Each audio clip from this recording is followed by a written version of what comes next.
He was raised in the land down under, where a man thinks on his feet, speaks with his fists, and lives by his wits. Can you imagine it? Right in the middle of the film set, the female lead, who was the wife of the star, was ruthlessly cast aside, only to be replaced by an unknown face. And that very switch ignited a scandalous affair that shook all of Hollywood. That's not all. A real crocodile unexpectedly wandered onto the set, causing such panic that the crew had to draw real guns to save their lives. That's just the tip of the iceberg, the behind-the-scenes secrets never before revealed about Crocodile Dundee. 1986. A film once dismissed from its script but became a cultural explosion, sweeping Hollywood into a global frenzy. And then the biggest question still lingers. Behind those scenes filled with laughter, how many truths remain untold? That final subway Once you know scene? them all, will you still look at Crocodile Dundee with the same innocent eyes as before? All will be unveiled in this video. 1. The crocodile in the film wasn't a prop. It was real and nearly killed someone Northern Territory, Dawn. The film crew was preparing to shoot a riverside scene, unaware that leftover food containers had been left near the set. That smell attracted an unexpected guest, a real crocodile. It slithered out of the darkness, silently lunged into the water and approached the filming area, just meters from Paul Hogan. No one was prepared. Screams erupted, cameras toppled, and the crew fled in chaos. Security guards immediately drew real guns, aiming straight at the stalking creature. If it had leapt, blood would have been spilled right on the set. The crocodile eventually slipped back into the water, disappearing without a trace. No one was injured, but the trauma lingered. Filming was halted for a day. From that day on, every time they stepped near the river, the crew stationed armed guards with loaded rifles. And that was just the beginning of a series of shocking truths behind the scenes. 2. The real-life man who inspired Mick Dundee died in a hail of bullets. You surely know Mick Dundee from the film, but you may not know he was based on a real person, Rod Ansell. In the early 1980s, he became a sensation across Australia when he was stranded at sea, lost his boat, and wandered alone into the deep wilderness. To survive, Ansell ate live frogs, insects, drank cattle blood, and slept on bare ground for months. The press clung to every detail, turning him into a symbol of the wild, the direct model for Paul Hogan's portrayal of Dundee. But the story didn't end in legend. Years later, Ansell spiraled into addiction. On August 3, 1999, he armed himself with a rifle and a handgun, ambushed a truck, and opened fire on police. The shootout raged through the night. The outcome?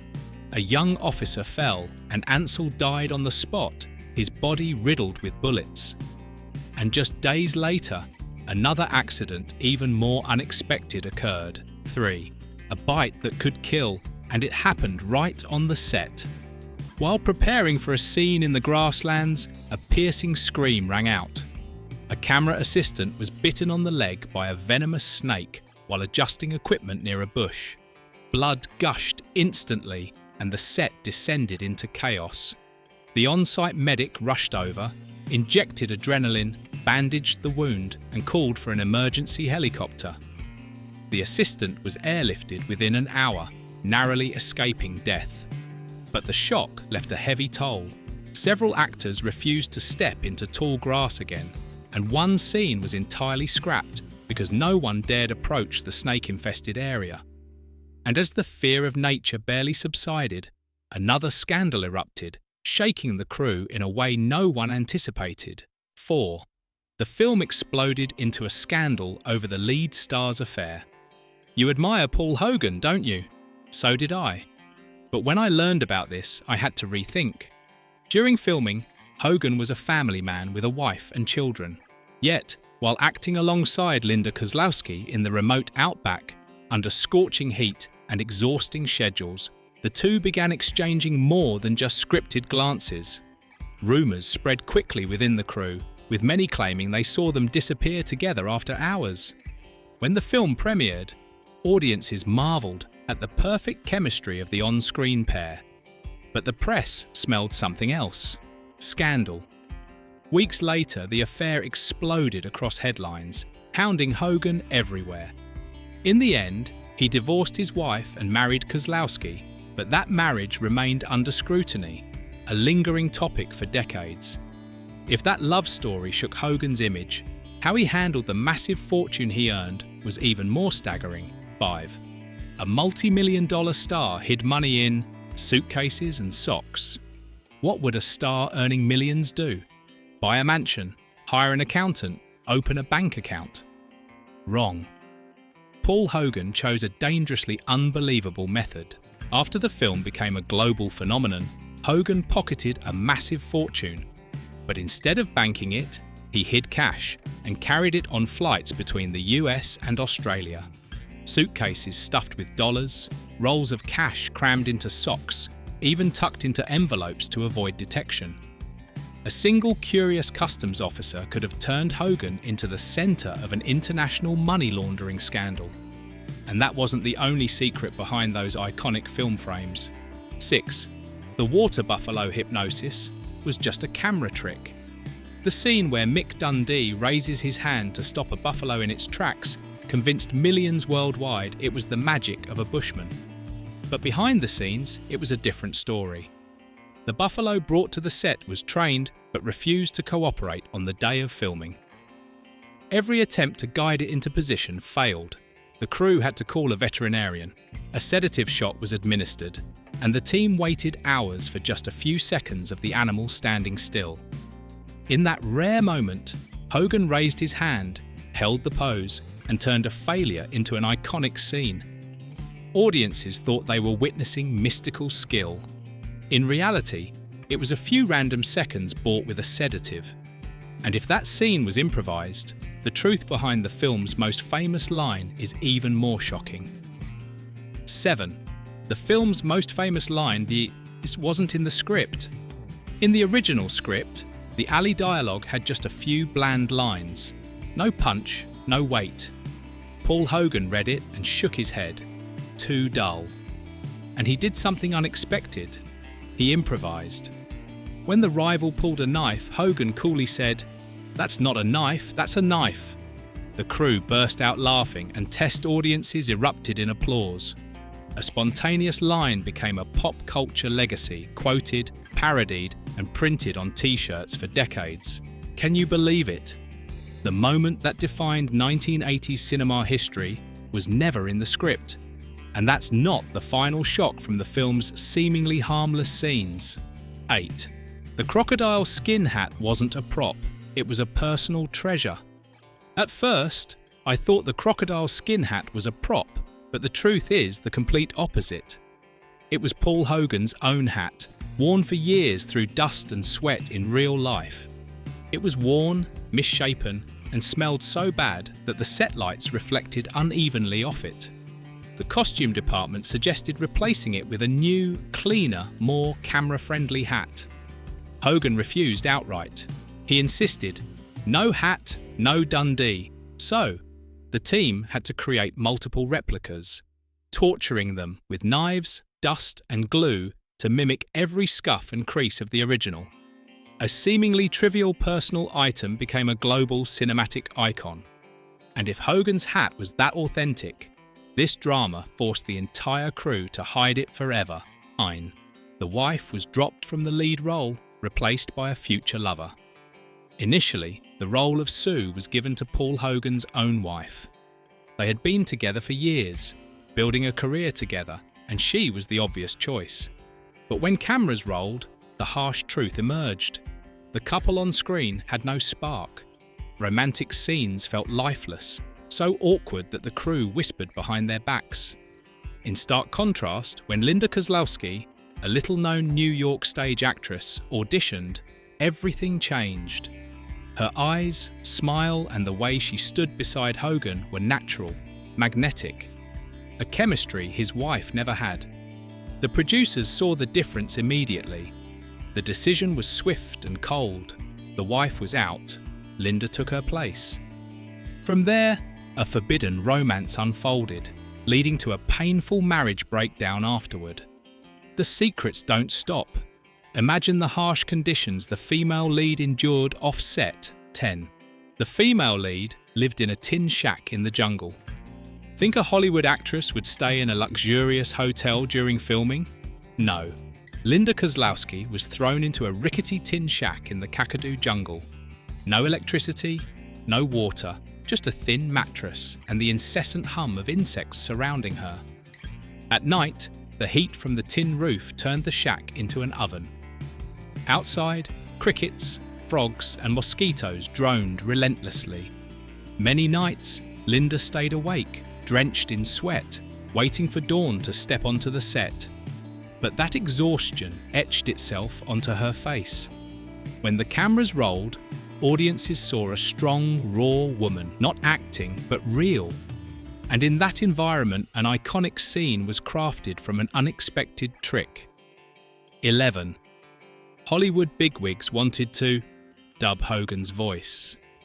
It's hard to believe, but this film was heavily criticised from the start. During test screenings in the US, some studio executives left after 20 minutes. They said the Australian slang was incomprehensible, Hogan's accent too rustic, and American audiences would never accept it.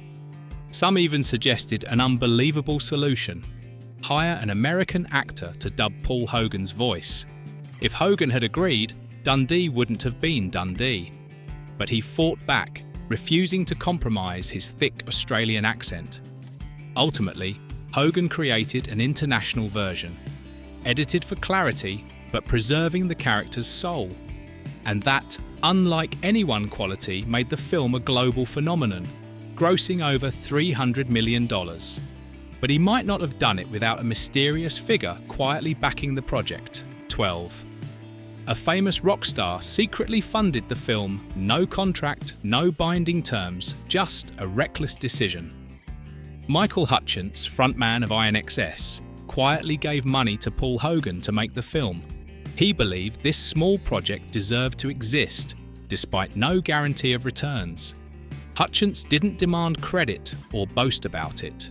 When the film exploded into an international blockbuster, he only smiled when flipping on the hotel TV and catching Mick Dundee on screen. No bragging, no show, just silent pride. A spontaneous investment turned into a historic cinematic explosion for Australian film. But behind that success, few knew the film nearly never existed. 13. The film almost never existed. When Paul Hogan pitched the idea to studios, he was met with mocking laughter. "Too Australian, too strange, no one will watch it," they said. Not a single door opened. To Hollywood, it was a guaranteed flop. But Hogan didn't give up. He wrote the script himself, funded it with his own money, and partnered with a local producer. Every scene, every detail was made under scorn. And that self-made film became the highest-grossing Australian film at the time of its release. And from that slap in the face, Hogan took the film to the streets of New York, where a bizarre scene unfolded. New Yorkers thought Paul Hogan was a real bushman. In crowded Manhattan, Paul Hogan walked in full Mick Dundee gear, leather vest, crocodile hat, and a huge hunting knife dangling at his side. Before cameras rolled, passers-by stopped. They thought he was an actual bushman lost in New York. Some asked for directions, others requested taxi hails, and one tourist even pulled him aside to ask for hunting tips. Hogan didn't correct them, responding in his thick Australian accent. The result? An entire street block was convinced they'd met a genuine wild man. The confusion didn't stop on the streets. It extended to the film's very title, 15. The title made American audiences think it was a crocodile hunting documentary. In Australia, the film was released with a simple title, Crocodile Dundee. Everyone understood it was a nickname, but in the US, things took a different turn. Many saw the poster and were certain it was a documentary about crocodiles or a hunting guide. Can you believe it? Because of the title, Some walked into theatres expecting to see a hunter wrestling real crocodiles. The misunderstanding spread so widely that theatres reported back. The studio had to add quotation marks to the title, Crocodile Dundee, to clarify it was a character's nickname, not a real crocodile. But there were even stranger mix-ups, as overseas audiences couldn't distinguish Hogan from another Hollywood star. 16. Foreign audiences thought Mick Dundee was Clint Eastwood. When the film reached beyond Australia, many international viewers couldn't believe their eyes. They saw Hogan with his squinting eyes and rugged demeanour and insisted he was Clint Eastwood. Some bootleg posters in Europe even styled Hogan like Eastwood's cowboy persona to draw crowds. In a few shady releases, Paul Hogan's name was replaced with Clint Eastwood's to sell tickets. Hogan just laughed. "If Clint wants all the credit, that's fine, as long as I keep the hat."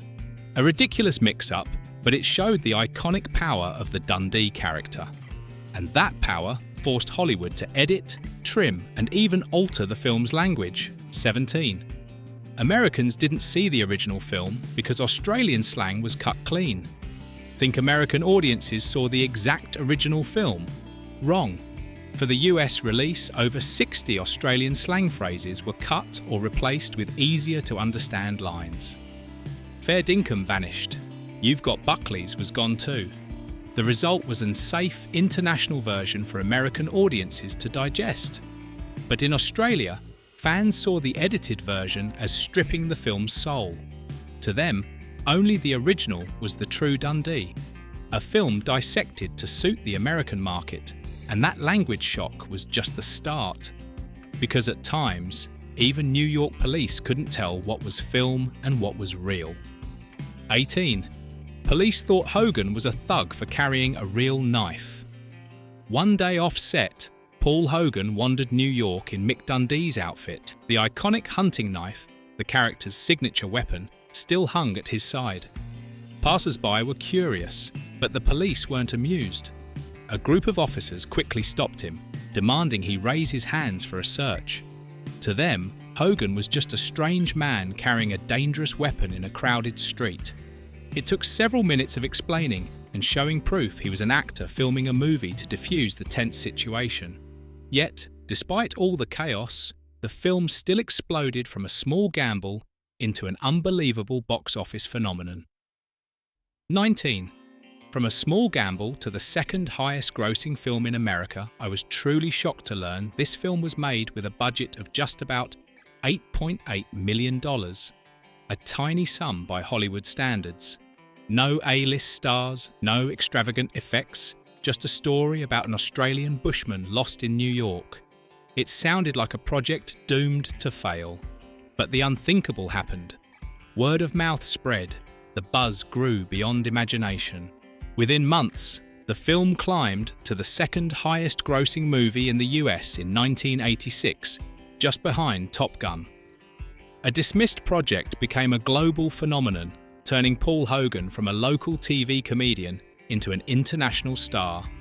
And as his fame peaked, how Hogan handled the American media was truly astonishing. 20. Hollywood's top star refused all American TV shows. The unexpected success made Paul Hogan a name Hollywood wanted to exploit fully. Interview invites, talk shows, and game shows poured in. But Hogan did the unthinkable. He refused them all. He called those programs plastic TV, fake, forced, like a performance. Instead of flaunting himself on air, Hogan chose silence, preserving the raw image of his Dundee character. Strangely, that refusal made audiences love him more. To them, Hogan in real life and Dundee on screen were indistinguishable. And that's why the film wasn't just a phenomenon, but an unrepeatable legend. Over 3 decades have passed, but Crocodile Dundee remains one of the most enduring films in cinematic history. Released in 1986, a small Australian movie became a global sensation, stunning Hollywood. From a simple story of a bushman lost in New York, the film proved the power of uniqueness, funny, relatable, and fierce enough to blur reality and fiction. Audiences laughed at the hero's clumsiness, gasped at the dangerous scenes, and teared up at the sincerity of a wild soul in a bustling city. Crocodile Dundee didn't just rake in massive revenue, it created a cultural icon, a character the world remembers forever. The image of a man with a giant hunting knife, a half-cocky, half-innocent smile, became a shared memory for generations. It proved that you don't need lavish effects or multi-million-dollar blockbusters. Just a unique, character-driven story can move and resonate with audiences anywhere. Today, the film still sparks curiosity about the strange journey that took a small Australian production to global phenomenon status. If you found these behind-the-scenes truths compelling, please like, share and subscribe to catch more shocking film secrets. Because sometimes, what happens behind the camera is far more dramatic, surprising and unbelievable than what you see on screen.